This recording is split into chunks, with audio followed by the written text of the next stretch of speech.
shot to the tiger, you're f***ing done. What's up, squids? We are back with another video, and before we even start this video, we have to get one thing out of the way. I'm saying do not run from the cops. It is illegal. Now, whether you just got a motorcycle or you see videos online and you see people running, that idea has definitely come up about running. You're not gonna fool me because I know you've thought about it. I know you think about it all the time. If you're on a bike right now, you probably think about it daily as you're passing traffic, as you're lane splitting. Every time you get pulled over and you get a ticket, you think, you know what? I should have just tried running. It seems pretty easy. And the thing is, you're not wrong. You can probably lane split decently well. Cop cars can't catch up to you. You probably know that helicopters top out at 140, so if you're on a leader bike, you can easily do 180 miles an hour. And even on a 600 like this, the R6, this thing does like 160. And if you looked into it, you know that helicopters can't fly everywhere in the city. They can't fly by airports. They can't fly by tall buildings. They can't fly by military bases. So you're like, you know what? Squid, I already got it set. I'm just gonna run. I don't have to worry about tickets. I don't have to worry about jail. I can just do whatever the f I want to do. And the thing with that is, you're honestly pretty right. You can probably run away and get away most of the time. I'm not gonna sit here and say it's super hard to do and lie to you guys, because that's the truth.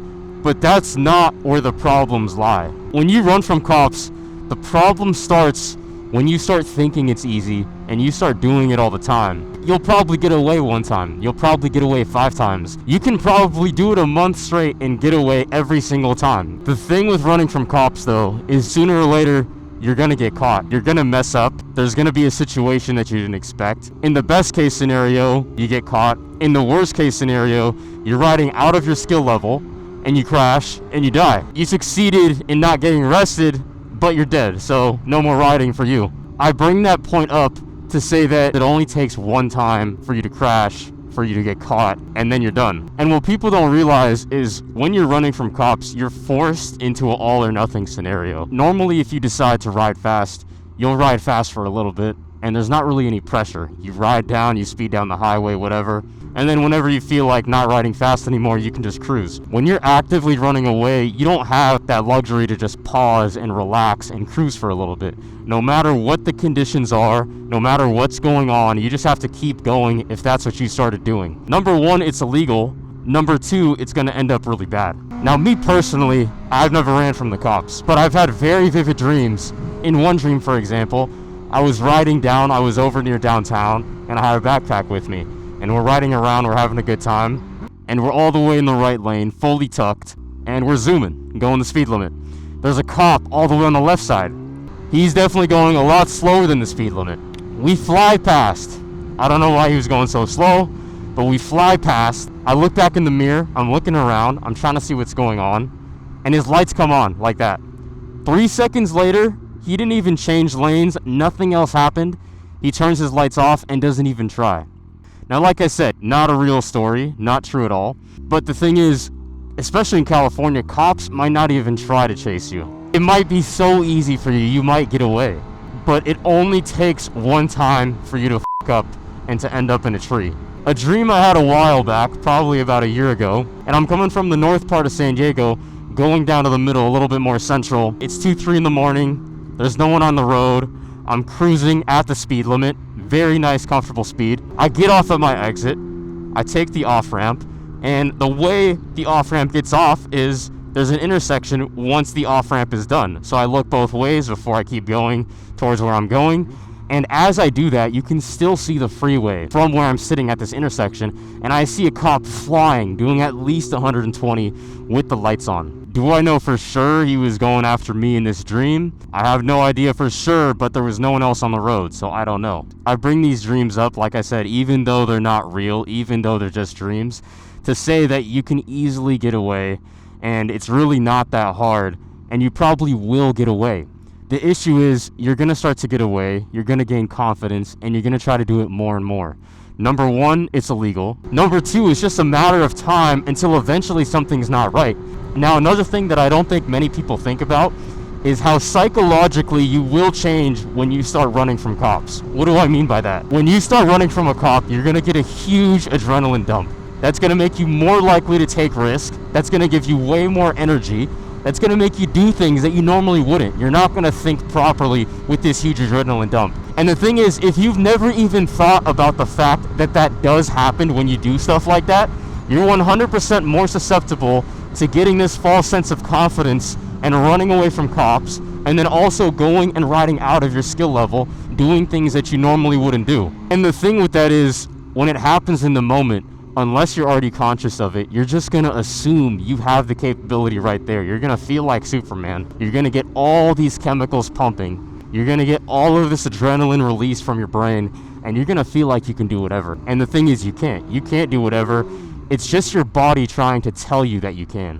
What's gonna end up happening in a situation like that is you're gonna end up riding on a slower bike in the rain with Hello Kitty pants on, and you're gonna assume that you can get away with that type of setup when, if you were thinking logically and you weren't in the moment, you're gonna know for a fact that that's not gonna work out. I bring up Dancing Moto and that whole situation just to say that that's exactly what happened with that. If you ask him, was that a good idea to run away from the cops in the rain on an R7, he would 100% tell you no. The thing that told him to do it was the adrenaline and all the chemicals that were pumping through as he started running. Now, no hate on the kid. Everyone makes mistakes. It is what it is. But I bring his example up because it perfectly shows you what happens when you start to get this adrenaline pumping through your body. And it's probably not something he thought about, and I think it's something that most people don't think about. The reason your brain does that is to try to give you extra energy because it senses that you're in danger, and you are in danger. Well, the tire just slipped a little bit on that paint. That feeling that you're getting is what your ancestors used to get when they were trying to run away from a tiger. And in that situation, you want that. There's no stopping and talking to the tiger. You can't stop, talk to the tiger, get the ticket, and then go to court later on. That's not how it works. You stop and you talk to the tiger, you're f***ing done. So just understand that when you're running from cops, you're gonna be running on backup software. And that software doesn't work because we live in 2025. You can stop, you get the ticket, you go to court, maybe you get the ticket dismissed, maybe you don't. You're gonna ride at 100%, you're gonna ride at 150% of your capabilities, and you're gonna be riding through environments that you haven't been, because that's what a chase is. What happens when you do that? Well, there might be an oil patch, there might be dust, you might be down a street that you haven't been. And all of those things result in you eventually getting hurt if you keep doing it enough times. Not only that, one thing I haven't mentioned is you're also putting other lives, people in danger. So my overall point is understand that you can get away, and you probably will get away, and you could honestly get away for many years and never get caught and never have any issues. But the chances that that keeps on happening and you keep on pushing your limits slowly and slowly increases the chance that you eventually get caught. And that's just how it is. That's the best case scenario, that all that happens that you get caught. But the more likely scenario is that you keep running and eventually you hit something, you hurt yourself, or worse, you die. So make sure you guys enjoy yourselves on the road, have fun, but don't be crazy.